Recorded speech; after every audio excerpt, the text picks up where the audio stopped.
तर hello friends, आज काय बनवणार आहे मी माहिती आहे का?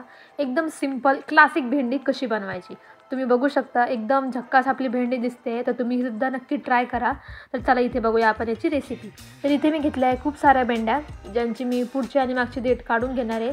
तुम्ही व्हिडिओमध्ये बघू शकता आणि मधोमध असे स्लाइस करून घेणार आहे. तर बघू शकता तुम्ही, एकदम बारीक नाही करायचं. तुम्ही बघू शकता, दुसरं सुद्धा दाखवते मी. दोन्हीकडचे बाजू मी कट करून घेतली आणि मधोमध अशी चाकूच्या साहाय्याने स्लाइस करून घेतली आहे. तर पाहिलं, आपल्या सगळ्या आता भेंड्या इथं कट करून झाल्या आहे. तुम्ही बघू शकता. आता नेक्स्ट प्रोसेस, आता इथे मी कढई घेतली आहे, ज्याच्यामध्ये मी भेंड्या आता फ्राय करून घेणार आहे. तर बघा, आता मी इथे थोडंसं तेल घालणार आहे. इथे साधारण 1 ते 1.5 चमचा मी तेल यूज करणार आहे. तर आता इथे मी सर्वप्रथम घालते कढीपत्ता. तर तुम्ही बघू शकता, आता कढीपत्ता तडकून झाला आहे. त्यानंतर आपण काय काय ॲड करायचं यामध्ये, अर्धा चमचा जिरे. तुम्ही बघू शकता, इथे मी अर्धा चमचा जिरे यूज करणार आहे. मी साबूत जिरा टाकते, तुम्ही जिरे पावडर टाकली तरी काही प्रॉब्लेम नाही. तर आता हे व्यवस्थित मिक्स करायचं आपण. तर आता यानंतर मी काय करणार आहे, हिरवी मिरची घेतली आहे मी अर्धा वाटी बारीक चिरलेली. तुम्ही उभी स्लाइस टाकली तरी काही हरकत नाही.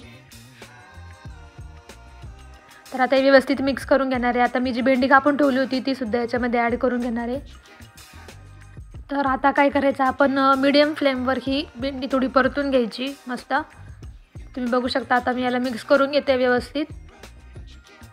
तर यामध्ये मी तुम्हाला एक टिप्ससुद्धा देणार आहे, जेणेकरून आपली भेंडी चिकट होणार नाही. तर काय करायचं, आता इथे मी चवीपुरतं मीठ टाकून घेणार आहे. तुम्ही बघू शकता.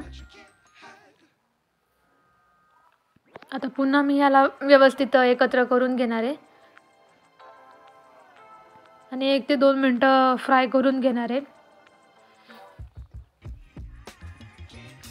तर गाईज 2 मिनिटं झाल्यानंतर आता मी यामध्ये काय टाकणार आहे, अर्धा लिंबू, म्हणजे थोडासा याचा लिंबाचा रस मी याच्यामध्ये टाकणार आहे, जेणेकरून आपली भेंडी चिकट होणार नाही.